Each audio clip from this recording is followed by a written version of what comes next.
Self-inflicted, I think, is the way to describe it. I thought Rangers up until they conceded the equaliser were pretty comfortable. Obviously, get that goal, really sort of a good goal from Rangers' point of view. Good sort of link up between two Romans and Mohamed Diamande.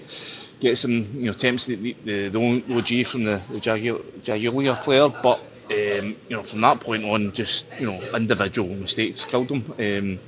And if it wasn't for the goalkeeper, it could have been a heavier scoreline in the end. Just criminal stuff. I mean, like Ross McCrory had a real torrid night. The wee sort of winger that was up against him sort of turned him inside out. Manny Fernandez, so casual, just so casual with the way he's defending. Swings a leg out at the ball and it keeps into the corner of the net. And then, for the second goal, Dan Neil has to see the pass out to the right hand side for Ross McCrory. Doesn't, tries to play through a sort of really crowded, congested area on the edge of the box. Give it the Poles credit. They countered really well, but again it's a horrible slip. I've got to say, I thought the playing surface tonight was absolutely atrocious. Rangers players really struggled all night to try and stay on their feet. There were so many sort of near misses with guys losing their footing. Comes at a horrible time. The ball goes in, the player gets a strike away. Pandur makes a great save, but can do nothing about the follow-up. So, listen, I thought they were better in the second half. Raskin coming on, giving a bit more energy, a bit more bite. But you've got to say, look at this Rangers team, they are so disjointed. Clearly it's early days in Derek McInnes's reign, but there's so many guys that just look like they're strangers to one another. Even the guys that were here last year don't seem to have the partnerships that they would have had last year. So, listen, I think there's a lot of work for Derek McInnes to do to get this team not only through this tie, but for looking to be able to compete for prizes longer term. And I think what we can say, watching the first couple of games that he's had in charge, the body language of some of the guys that were there last season, there's almost like a blame culture that's seeped into the dressing room. When things don't go right, there's people shouting at each other. There doesn't feel to be the unity that a Derek McInnes side is going to depend upon. You look at what they had at Hearts, what he managed to get together and galvanise in that Hearts dressing room. It's miles off in this Rangers squad just now. I don't know if that's something that will correct itself at the end of the window, but I just feel, I think you're absolutely spot on. That's Fernandez now, had 2 games. Now, he's a quality big player with a lot of attributes, every attribute you need to make it, to a really high level in the game. But if he doesn't switch on and be more committed and determined to do his defensive duties, he's not going to get any further than where he is right now. That's a couple of games. They've conceded 3 goals and Fernandez has played a part in all 3 of them. That's a worry. He's also brought in the new signing from South Africa, decided that he wasn't ready to play. McCrory, as you said, Andy, I thought he'd come on a better game after the half-time break. Didn't think he was great. He could have easily been taken off at half-time. I just think there are so many problems that he's attempted to fix all at one time here. I think the early indications are he's got a lot of work to do before he actually kind of gets his mind on what is his best 11. I think he's miles away from that. I think again he gave we were talking about me and Scott and McDermott were talking about this before the game. He's given certain players chances like Chukwani, hadn't really done anything during pre-season to suggest that he should have got a start tonight, but he's been given an opportunity with guys still sort of coming in, finding their feet, and again 45 minutes pretty hopeless, taking off.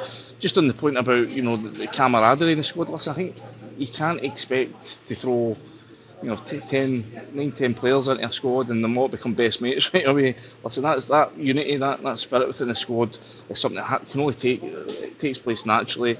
What'll help would be winning a few games. Obviously, the 2 games into the season now and still waiting for that first win. But the thing that I just wonder about this Rangers team and the way it's been put together this summer was that we've been speaking to some people at the club and they admitted that last summer when Russell Martin came in, they did too much too soon. I think Russell Martin even said that himself in an interview he gave a few weeks back. They made too many changes and too early in the process of him getting into the job. Again, they've had to do that again this summer though because they had 6-7 loanees last year, so they had to bring in a whole new raft of guys. But you can see that this is a squad that's still desperately trying to work out the partnerships, who's supposed to go where, who's supposed to be positioned where. I mean, there was times that second half when, fair play Nico Raskin, he comes on, he wants to try and, lead the charge, get Rangers back in, but he was running on top of players, and he's bumping into his own teammates at times, his desperation just to get on the ball, and it just looked all a bit messy. I mean, the second half, there was a couple of times where the Poles had a breakaway opportunity, and it's just because Rangers' shape totally vanished. Like it just looked a bit of a mess. Listen, I think these things can happen, especially when you're trying to get back into a game. But the fact is that Rangers are still a long way away from where they want to be, and it's the only way that's going to be fixed is one, time in the training pitch, which you don't get much of at this time of the season. The second is better standard of player coming in. Obviously, you Yokota came in and he looked okay in the first half. A couple of nice moments, but I just felt Rangers didn't get the ball out to him an awful lot, and then obviously he gets taken off at half time when McInnes makes the changes. So, listen, I think it's so far from tie over, but Rangers are going to have to really improve quite substantially next week at Ibrox if they get through this one. I think that's the overall takeaway for me, Andy. I expected the Polish side to be actually better than they were. I don't think they're great shakes. I think they're a decent side, but they're bang average in a sort of European context. And I think that Rangers, with another week on the training pitch, I think they'll get through this tie. I think they'll have too much for them at Ibrox. But so they should, because now that I've seen them for 90 minutes, they're not top level. They're far from it.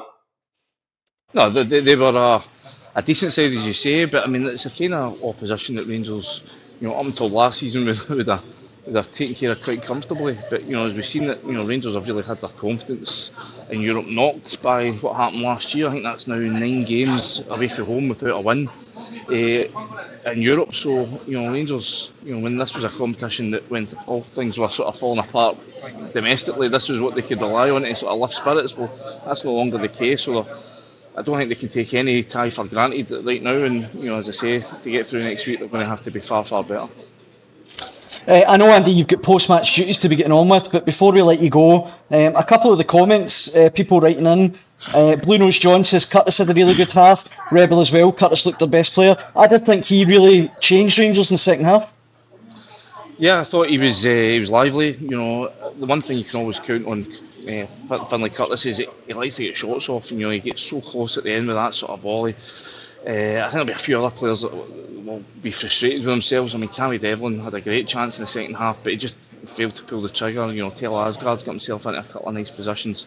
I think that's the frustration as well. Yusuf Chamiti again gets the nod to start, and it's just anonymous largely for it. I think he himself is another one that has to do more, not just on the ball but off the ball. He has to get himself in better positions. He has to get himself in front of his defender more. There was too many times he was either the wrong side of his defender or he was easily brushed off. So listen, everybody, including Derek McInnes himself, who I'm sure he will be looking at him saying, what can I do better? But there's no doubt that on individual performances people have to improve, because it was the individual mistakes that cost Rangers tonight. Team wise they weren't great, but what really hurt them was guys making big mistakes at key moments.